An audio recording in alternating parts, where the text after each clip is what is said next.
I wanna be a billionaire so freaking bad. Buy all of the things I never had. I wanna be on the cover of Forbes magazine, smiling next to Oprah and the Queen. Oh, every time I close my eyes, I see my name in shining lights. Yeah, a different city every night. Oh, I swear the world better prepare for when I'm a billionaire.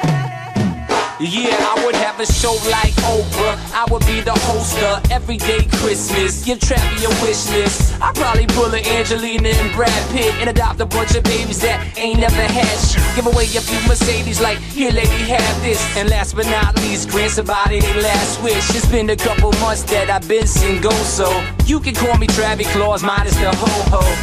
Get it? I'll probably visit where Katrina hit, and damn sure do a lot more than FEMA did. Yeah, can't forget about me, stupid. Everywhere I go, I'ma have my own theme music. Oh, every time I close my eyes, what you see, bro? I see my name in shining lights. Oh, yeah, what else? a different city every night. I swear the world better prepare for when I'm a billionaire. When I'm a billionaire. I'll be playing basketball with the president, dunking on his delegates. Then I compliment him on his political etiquette. Toss a couple million in the air just for the heck of it, but keep the 5s, 20s, 10s, and bins completely separate. Yeah, I'll be in a whole new tax bracket. We in recession, but let me take a crack at it. I'll probably take whatever's left and just split it up, so everybody that I love can have a couple bucks. And not a single tummy around me would know what hungry was, eating good, sleeping soundly. I know we all have a similar dream. Go in your pocket, pull out your wallet, put it in the air and sing. I wanna be a billionaire so freaking bad.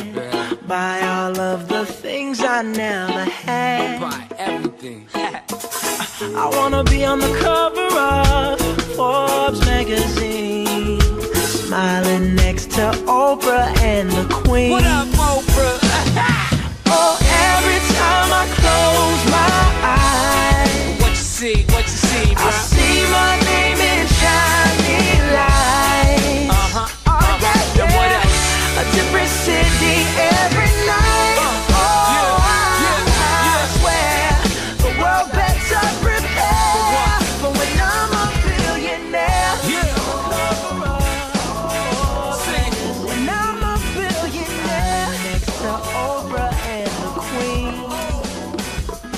Oh, every time I close my eyes, I see my name in shining lights. Yeah, a different city every night. Oh, I swear the world better prepare for when I'm a billionaire. Yeah, I would have a show like Oprah. I would be the host of Everyday Christmas. Give Travi a wish list. I'd probably pull a Angelina and Brad Pitt and adopt a bunch of babies that ain't never had shit. Give away a few Mercedes like, here lady, have this. And last but not least, grant somebody their last wish. It's been a couple months that I've been single, so you can call me Travis Claus minus the ho-ho. Get it? I'll probably visit where Katrina hit, and damn sure do a lot more than FEMA did. Yeah, can't forget about me, stupid. Everywhere I go, I'ma have my own theme music. Oh, every time I close my eyes, What you see, bro? I see my name in shining lights. Oh, yeah, what else? a different city every night. I swear the world better prepare for when I'm a billionaire. When I'm a billionaire. Let's go. I'll be playing basketball with the president, dunking on his delegates. Then I compliment him on his political etiquette. Toss a couple million in the air just for the heck of it, but keep the 5s, 20s, 10s, and bins completely separate. Yeah, I be in a whole new tax bracket. We in recession, but let me take a crack at it. I probably take whatever's left and just split it up, so everybody that I look can have a couple bucks. And not a single tummy around me would know what hungry was, eating good, sleeping soundly. I know we all have a similar dream. Go in your pocket, pull out your wallet, put it in the air and sing. I wanna be a billionaire, so freaking bad. So bad. Buy all of the things I never had. Buy everything. I wanna be on the cover of Forbes magazine, smiling next to Oprah and the Queen. What up, Oprah? Oh, every time I close my eyes, What you see, bro? I see my name in shining lights. Oh yeah, And what yeah. else? A different city every night. I swear the world better prepare for when I'm a billionaire. Yeah. Sing it. When I'm a billionaire.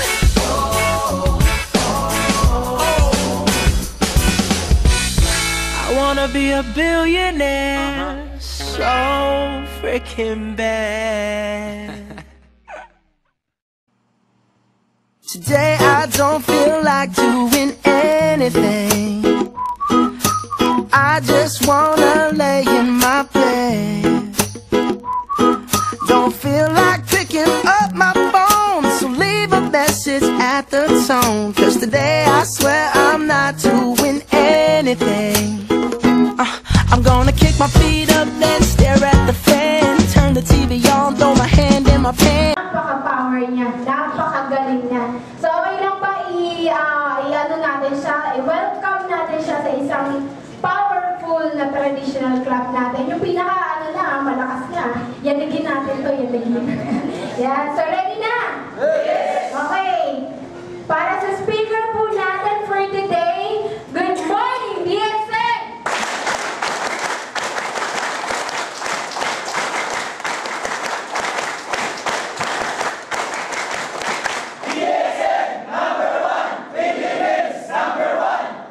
Okay, please welcome our speaker for today, Mr. Lito Capuno!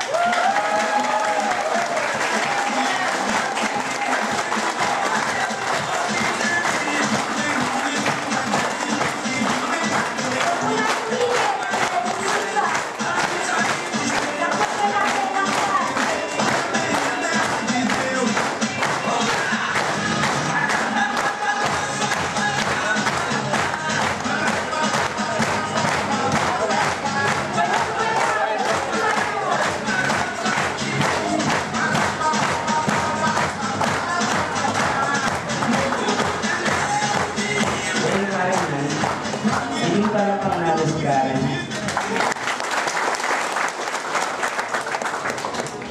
Ay, kadami naman ninyo.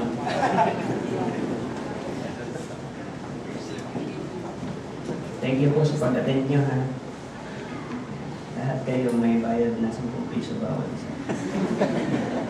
Bago ako mag-start, pakipatay lang po ng ating mga cellphone para hindi tayo ma-distract. Tapos, huwag natin kausapin yung ating na-invite para po maintindihan nila kung anong ginagawa natin dito. Di ba nagpalakpakan tayo? Tapos may sigaw pa, no? DXN Philippines. Di ba? Niisip ng mga personal, akala nila kulto eh. Di ba? Alam mo, ito po yung mundo ng payaman talaga sa DXN.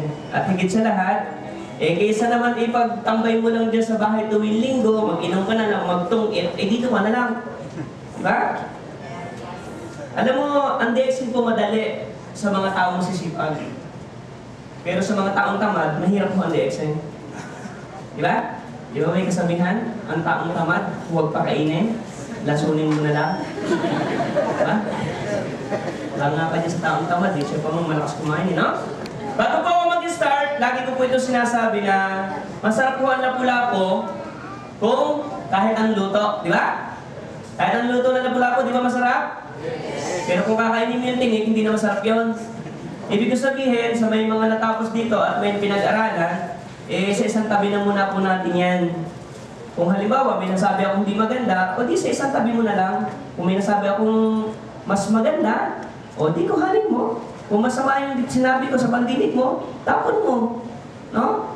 Kasi unang-una, pag kasi ang isang baso, punong-puno na ng laman, kahit ano sinasabi ko dito, hindi mo na ma-observe yung sinasabi ko.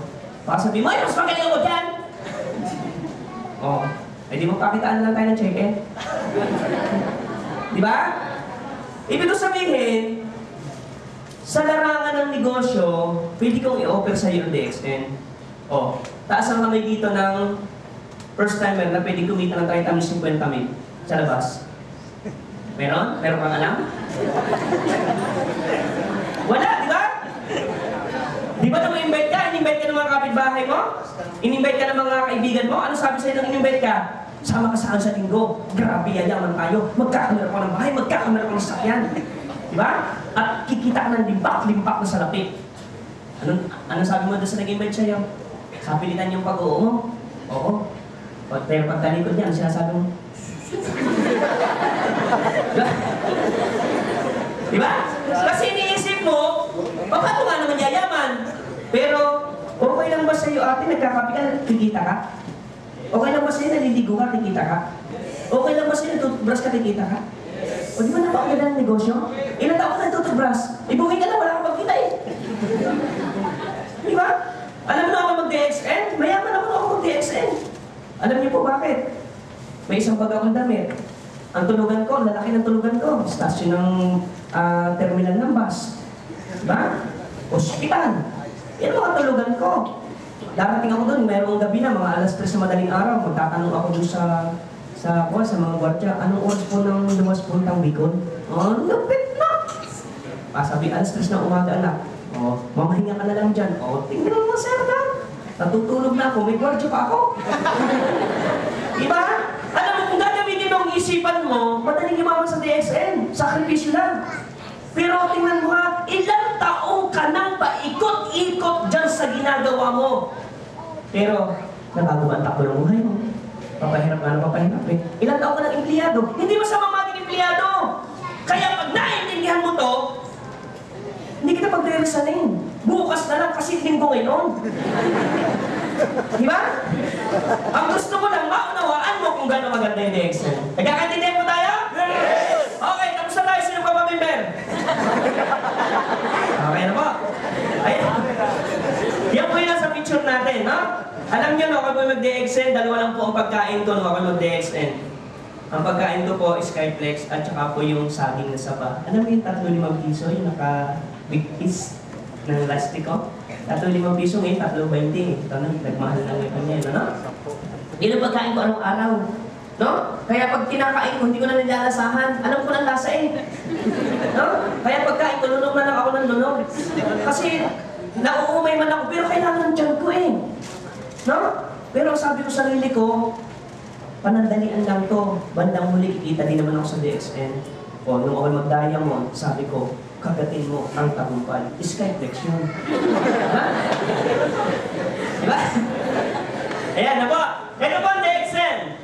No? Kaya ko po nilalagyan kasi kung lagi itong iniisip, no? Pag ako lagi naglalagay ng pera at ako gumagawa, iniisip ko na mamani magnet ko yung pera. Diba? Ayan. Business opportunity na mag-ingay. Kung maganda mo yung sinabi, ako maganda, okay lang, palakpak po kayo. Pag may natutulog yung katabi mo, gano'n mo na pumalakpak ka. Diba? At least naunawaan mo. Higit sa lahat, mga pangarap po natin sa buhay. Dreams. No? Yung mga achieve natin. Ano na yung mga na-achieve natin sa buhay? Like, gusto natin yumaman, yung iba nag-abroad. Di ba? Hindi naman sa mga abroad, kaya lang, kuminsan, minamalas din. Di ba? Ilan ang bitay ngayon? Tatlo na. Di ba? May nakalinya pa. 73 yata yun eh. Eh kung isa ng mga mahal mo sa buhay, makakatulog ka kaya. Di ba? Alam mo, napakayaman po ng Pilipinas, pero bakit tayo nagpupumilit pumunta ng ibang bansa? Samantalang napakayaman ng Pilipinas, eh taka naman ako dito sa mga lalaki, sa mga babae ito eh. Eh pinapakita na yayaman sa TXN, ano sinasabi? Ay, hindi ko alam yan. Dito na ako. Eh pinapakita na yayaman. Pero yung mga lalaki, lalo yung mga binata, ang tatapang na mga yan. Di ba? Bibili pa ng damit, nakasulat, no fear. Sombrero, no fear. Pati brief, no fear. Invite mo sa DXN, ay, hindi ko alam yan, ayoko. Di ba? Kaya kayong mga babae, pakiusap ko lang sa inyo. Hindi ko inuutusan. Pag kayo namili ng mapapang-asawa, yung alam mo may matatag na hanap buhay. Eh kung ikaw naghahanap buhay, ang pogi ng boyfriend mo, mapapakain ka ba ng pogi? Eh kung masakit na ang tiyan mo, sasabihin mo sa boyfriend mo, masakit na ang tiyan ko. Ano sasabihin sa'yo ng boyfriend mo? Huwag kang mag-alala, pogi ako.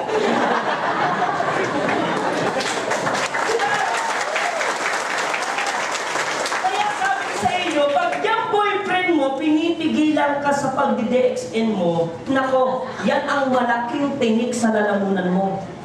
Hindi niyan may bibigay ang pangarap mo. Lalo yung girlfriend mo, pamimiliin ka pa. Na gusto mo, DXN ako! Tinakot ka pa yan, ha? Dapat piliin mo DXN. Pag ikaw ang ginawa mong boyfriend, ginawa mong girlfriend, lahat ng pangarap mo pwede niyang ibigay. Diba? Yung sabi ko nga sa'yo, kung baluktot ka ng sa gutom yan, paano kaya namamatay ang gutom? Di ba, nakagana tapos luwa yung mata? Ewan ko sa iyo. Eh, itong mga babae, bato-bato sa langit, ang maayaw magagalit at papakamartir. Dahil gwapo, nagtatrabaho siya, ang nasa bahay, yung lalaki. Tayo mga lalaki po! Patunayan natin, tayo po yung haligi ng tahanan. Hindi tayo ilaw.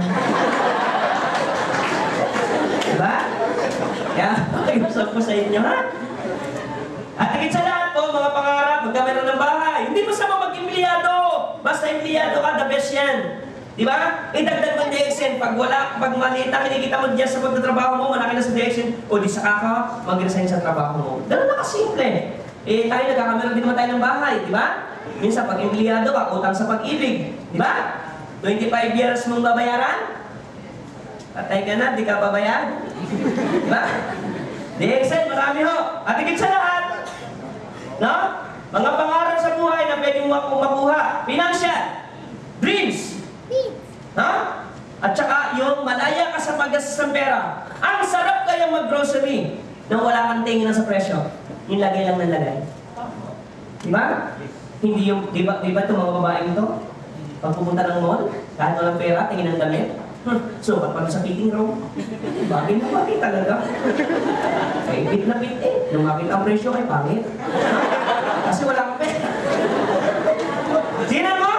Ito ba ang problema ng ibang tao? Pag pumunta sa mall, kahit hindi bibili. Pero, andun yung panghihinayang niya. Yung bagang pag nakita, sayang. Kung may pera lang ako. Hindi mo yan makukuha sa pitik. Magsikap ka. Diba? Para makuha mo yung oportunidad na para sa'yo. At higit sa lahat, dito ba sa mga lalaki, sino mga alam ng basketball? Basketball ka ba, sir? Gabi araw. Alam mo, parang yung iniisip ko, kagaya ng iniisip ko Diba? Pwede naman pa schedule ng gabi, di ba? Di ba tayo mga lalaki, mahilig tayong bumili ng sapatos, gusto natin original? Diba? Yung Nike, Adidas, lalo sa mga lalaki, pag pumupunta ng mall, di ba, pag dampot ng sapatos, kombinasyon, red at itim, di ba? Enjoy na enjoy ka, parang lalaki talaga. Eh, presyo, 3,500. Di ba, pag dampot mo, tingin ka kaliwat kanan? Bakit? Baka abutan ka ng sincerity. Tatanungin ka, anong abutan ka? Sir, bibili ba kayo? Pagtaas mo, wala ba kayong kulay dilaw nito? Yeah? Nung gusto mo na makalusot, ang hirap mo talaga naman ng pera.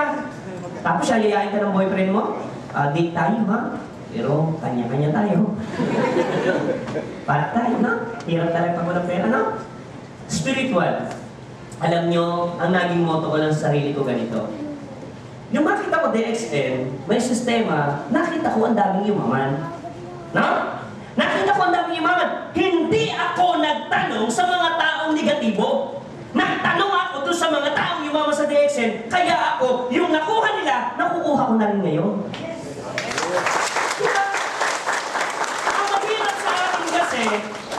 Ang mahirap sa atin kasi, yung ating buhay, ang nagpapatakbo, yung kapitbahay.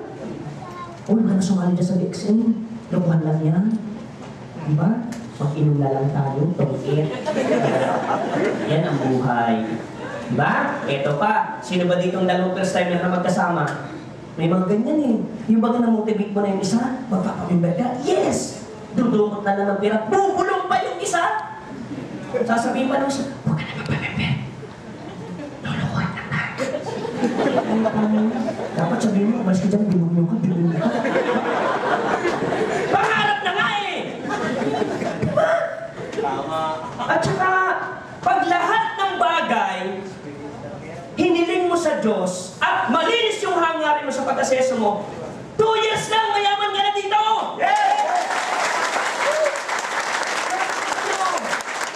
Sabi ko nga bakit ako? 1 year and a half, nakuha ko yung diamond. Diba? Tapos ngayon, ako nga, hindi ako makapaniwala dahil nalang check ko ngayon eh. Diba? Vendor lang ako sa palengke. Diba? Tapos, nagtitinda na si Boss Bawang Kamatis. Ang pagkakaiba ko lang sa inyo, lamang ako sa inyo. Bakit? Okay lang ako.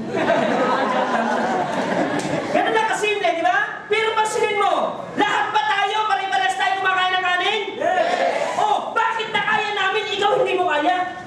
Bakit nakakaya ng bulag? Bakit nakakaya ng pipi? Bakit nakakaya ng bingit? Bakit nakakaya ng may mga kapansanan? Tapos ikaw hindi mo kaya. Diba? Dito nga, unano kumikita ng 146,000. Unano yun? Ikaw normal. Bulag niya kumikita ng 40,000. Ikaw may mata, siya bulag. Hindi nga niya ba niya nakikita yung kinikita niya? Ibig sabihin, kung nakaya niya at hindi mo nakaya, siya ang normal. Ikaw ang. Hilingin mo lang sa Diyos lahat ng gusto mo. Social, no? Kailangan ang ugali mo dito talagang flexible. Dito marami kang mararanasang kutsa eh. Lalo pag medyo guwapo ka. Maglalabit ka ng kaping ganyan. Tapos babae ka, maglalabit ka ng kape, no? Gusto mong gimaman? Bebenta mo to? Hindi naman po kayo magbebenta ng kape. Hindi ho kayo magbebenta ng kape. Lahat po yan, ibibenta nyo.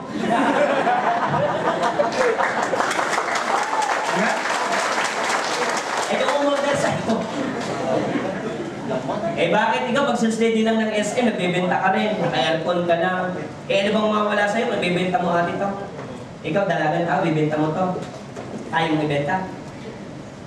Pero gusto mong yumaman. Ikaw nga naman, sa ganda mong yan. Baka paglabit mo na to, sabihin mo, ano na lang, sasabihin ng boyfriend ko.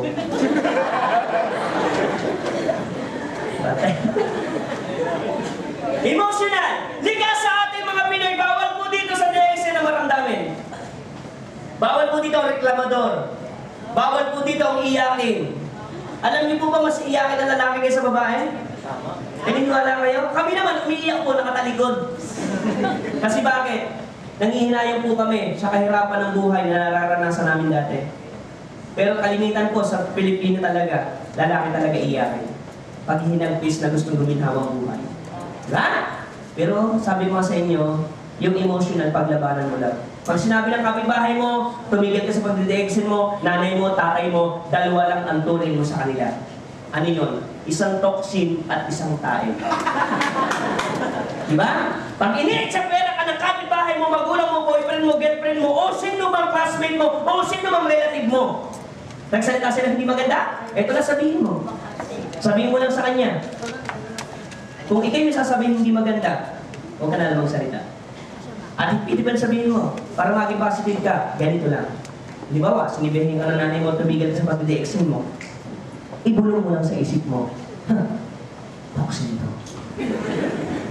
Huwag mo na lalaksan. Baka sabihin ng nanay mo, tumigil ka sa pagdidexin mo. Baka sabihin mo sa nanay mo, anay, toxin ka. Wow. Diba? At higit sa lahat, kung kayo po'y nag-i-invite, na-reject kayo, okay lang. Natural lang po ang nare-reject. Natural po ang nag-discourage. Kung wala yan sa buhay mo, hindi masaya mo ang buhay. Pag walang rejection. Diba? Ganun na kasimple. Yung emotional, nangyayari po yan dahil din sa inyo. Bakit ka natatakot? Kasi nga, una, hindi mo alam sasabihin mo. Diba? Ito lang, lagi ko ipapositive sa inyo. I-mindset mo ang utak mo, 50% ang magre-reject sa'yo araw-araw. Okay ba? At least pag naka-invite ka, pwede mo pang tawanan. Yes, na-reject ako. Ganon kasimple. Pwede mo ba sabihin, yes, 49 na lang. Bago maubos yun siguro, may positive na para sa'yo. Health, kalusugan, at higit sa lahat, time freedom. Ang sarap po na may time freedom. Diba? Ang isang linggo ho, may 7 araw? Yes. Ako ho, araw-araw sa akin linggo. Bakit ho? Malaya na ako eh. Akin na ang oras ko. Bakit ho? Unang-una, nandahil sa DXN. Para na ako para na po ako si Elvis Presley. Para po ako si Michael Jackson. Para po ako yung mga dambuhalang company. Alam niyo ba na pag na-DXN ka? Buong mundo, negosyo mo. Ewan ko na kung nailalagay mo yun sa isipan mo. Diba? At higit sa lahat, kapital. Magnegosyo ka! Sino dito may sari-sari store? Ayan, kung may sari-sari store ka, pag sinarhan mo yung sari-sari store mo, wala na. Pero gawin mo 10 yung sari-sari store mo, yan, yaman ka. No? Ang kapital, minsan utang pa sa Bombay. Diba? Ang hirap nun! Minsan magtatayo ng lugawan, no? Magtatayo ng bulaloan, kailangan may maganda kang location. Ay kung ang location mo, diba? Di ko di sementeryo. Hirap nun. May kakain ng bulalo mo, no? Magkala itong bulalo. Ang sarap, ah. Saan galing ang mga buto nito? Dito sa likod. Kailangan, expertise ka, mahusay ka, magaling ka. Ay kung wala kang alam. Ay nagtayo ka halimbawa ate, nagtayo ka kuya ng palaisdaan. Ay nasunog, may negosyo ka pa ba? Wala na. Diba? Oo ka ng oo eh. Palaisdaan, masusunog. Ano ba? Manpower! Diba? Kailangan may tagapagbantay kang mahusay. Eh, pera ang hinahawakan mo. Ay, dadayain ka talaga, kukupitan ka. Ito naman mga Pilipinong to, minsan, sinukukuha ng empleyado, yung mga kamag-anak. Pag sa mga kamag-anak ng empleyado, doon sa kanya kamag-anak, sila po ang magbabantay ng tindahan. Ay, pera ang babantayan. Nangungupit. Kaya bandang huli, ang may negosyo, kamag-anak mo, ikaw lang patulong. Nakaipon sa kakukupit. Time! At higit sa lahat, may makikita ko sa negosyo, napakaliit po ng kapital. MLM. Napaka-small ng kapital. No? Sa maliit na puhunan, pwede kang yumaman. Opportunity for all. Pangkalahatan, walang pinipili, mayaman ka, may pinag-aralan ka, welcome ka sa DXN. Tignan mo nyo kung gano'ng maganda DXN. Ilan taon natin? 20? Ikaw, sir? 42. Eh, ikaw, ma'am? Ikaw? 19. No? Sinong 18 pa dito? Sinong 18? 3 beses. Diba? 18 years old. Tingnan mo ha. Ang hirap po tatanungin ang edad ko. Ilan taon ka na? 42. Di ba ka?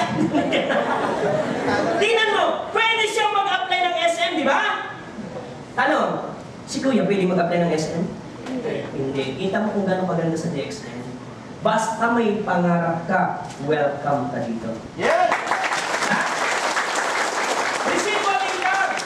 No? Pag kayo pinag-DXN, para ka po yung mga namatay ng artista na binabayaran pa. Para kang sina Michael Jackson, yung residual income.